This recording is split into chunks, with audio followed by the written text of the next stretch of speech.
सरकार के 8 साल पूर्ण होने पर भारतीय जनता पार्टी द्वारा मोदी सरकार के 8 साल के कार्यों को और उपलब्धियों को जन जन तक पहुंचाया जा रहा है।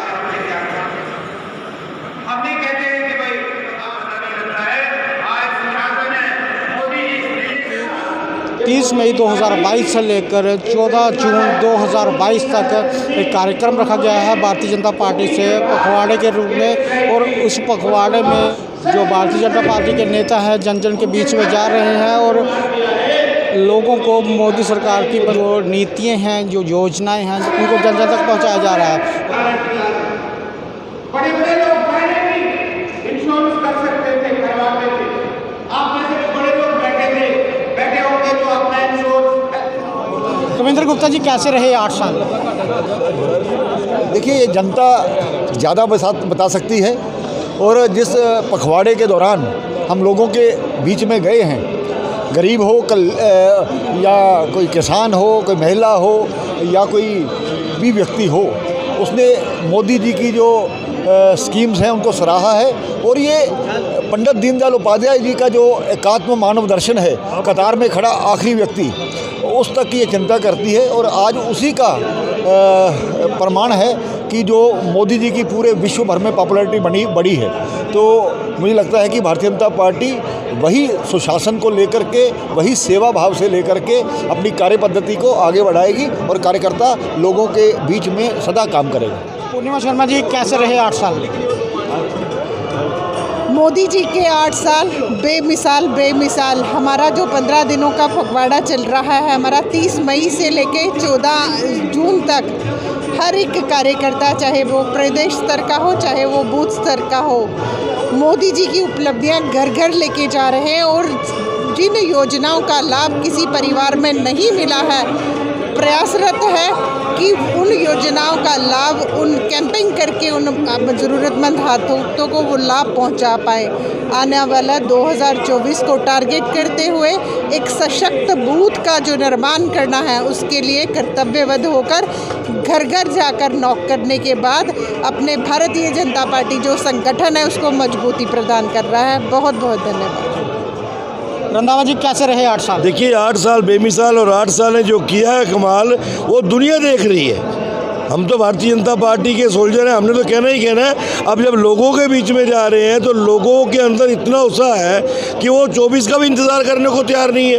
वो यहाँ तक कह रहे हैं कि 24 चाहे अभी आ जाए, हमने अगला प्रधानमंत्री भी नरेंद्र मोदी जी को तय करना है। और ये भी सुनिश्चित है कि 14 में अगर 16 करोड़ वोट मिला था, 19 में 23 करोड़ मिला है, तो 24 में ये वोट हमारा 30 करोड़ होने वाला है, ये यकीनन है। और आप देख सकते हैं कि इतनी गर्मी में, रविवार का दिन है, छुट्टियाँ हैं, अधिकतम परिवार बच्चों के साथ गर्मियाँ कहीं बाहर बिताने जा रहे हैं, लेकिन यहाँ हजूम आपने देखा है कि उत्साह कार्यकर्ताओं में बहुत है। और उत्साह का ही कारण है कि आज ये जम्मू जिला की ऐतिहासिक रैली, जनसभा यहाँ हुई है। और यकीनन मुझे लगता है कि नरेंद्र मोदी जी के प्रति जो विश्वास है और भी मजबूत हुआ है। युद्धवीर सेठी जी, कैसे रहे मोदी सरकार के 8 साल? उपलब्धियाँ उसके अंदर जो लोगों का मनोबल गिरा हुआ था, जो लोग सोचते थे कि लोकतांत्रिक ढांचे के अंदर कहीं ना कहीं उनका विश्वास खो चुका था कि पता नहीं क्या बनेगा देश का, पर जब बहुमत दिया नरेंद्र भाई मोदी जी को, तो वाकई लोगों में एक विश्वास पैदा हुआ। और जो मुद्दे, ऐसे मुद्दे थे जैसे राम मंदिर का मुद्दा था, जिसके ऊपर पूरा एक वर्ग नाराज़ बैठा था कि हमारे राम लला की श्रद्धा का केंद्र क्यों नहीं बन रहा। उसके साथ साथ 370 का मुद्दा, जिससे जम्मू कश्मीर को कहीं ना कहीं काटा जा रहा था देश भर के साथ। CAA का मुद्दा, जिसमें हिंदू, मुस्लिम, हिंदू, सिख, ईसाई, बौद्ध, जिनको 47 के बाद जो वहाँ रह चुके थे या वहाँ से हिंदुस्तान के अंदर आए थे, उनको राइट्स नहीं मिले, वो भी मुद्दा एक पूरा किया। ऐसे कई स्वाभाविक चीज़ें जो आते ही नरेंद्र भाई मोदी जी ने अपने 8 सालों में पूरी की हैं, जिससे एक लोगों को महसूस हुआ कि हमारा देश भी आज विश्व में अग्रिम पंक्ति में है। और पूरे अगर हम देखें तो जो हमारा विश्व का जो समाज है, हमारा अलग अलग देश हैं, आज उनमें भी आज हमारी तूती बोल रही है। नरेंद्र भाई मोदी का एक अपना कद बना है, जिससे भारतवर्ष का भी कद आज विश्व भर में एक उच्च स्थान पे पहुंचा है।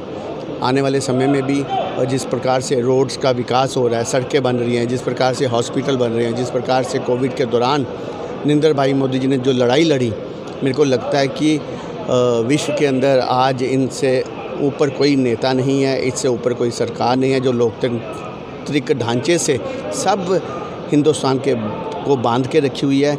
और लोगों के अंदर जो भाव है एक कि सुरक्षा हमें, गुड गवर्नेंस हमें सिर्फ नरेंद्र भाई मोदी जी दे सकते हैं, इसलिए हम उनका धन्यवाद करते हैं। ऐसे व्यक्ति को भगवान ने हमारे सिर पे बिठाया। करण सिंह जी, कैसे रहे मोदी सरकार के 8 साल?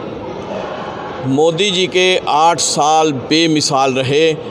किसी में हिम्मत नहीं है कि वो यदि कोई कार्य करे तो उसका लेखा जोखा समय समय पर देता रहे। पिछले 75 सालों से जो सरकारें चलती रही, कभी आपने ये सुना या देखा कि हर साल अपने काम का जो लेखा जोखा है वो जनता में जाकर, जिस जनता ने उनको बनाया है उनके सामने जाकर पेश करें। लेकिन ये मोदी सरकार है जो हर वर्ष जो कार्य करती है, जिन लोगों ने उन्हें बनाया है, जिस जनता ने उसको बनाया है, उस जनता के बीच में जाकर अपना लेखा जोखा पेश करती है। ये एक शेर दिल ही आदमी हो सकता है जो पूरा लेखा जोखा लेके अपनी जनता के बीच में जाता है। ना ऐसी सरकार पहले कभी आई है, ना आगे शायद कभी आगे आने वाले समय में ऐसी सरकार आने की कोई संभावना है। ये मोदी जी हैं तो मुमकिन है। ये आपने देखा कि मोदी सरकार के 8 साल पूरे होने पर यहाँ पर जम्मू जिला की ओर से एक कार्यक्रम रखा गया था, जिसमें लोगों को बताया गया कि मोदी सरकार ने पिछले 8 सालों से क्या क्या कार्य किए हैं और क्या उपलब्धियाँ हासिल की हैं, योजनाएं जो नीतियाँ हैं वो सारी यहाँ पर बताई गई। और एक पखवाड़ा भी जो है भारतीय जनता पार्टी की तरफ से मनाया जा रहा है, जो 30 मई 2022 से लेकर 14 जून 2022 तक चलेगा। जन जन तक भारतीय जनता पार्टी के कार्यकर्ता और नेतागण जा रहे हैं और मोदी सरकार की योजनाओं को, उपलब्धियों को और कार्यों को बता रहे हैं। आगे भी देखते रहें रफ्तार जम्मू, जय भारत।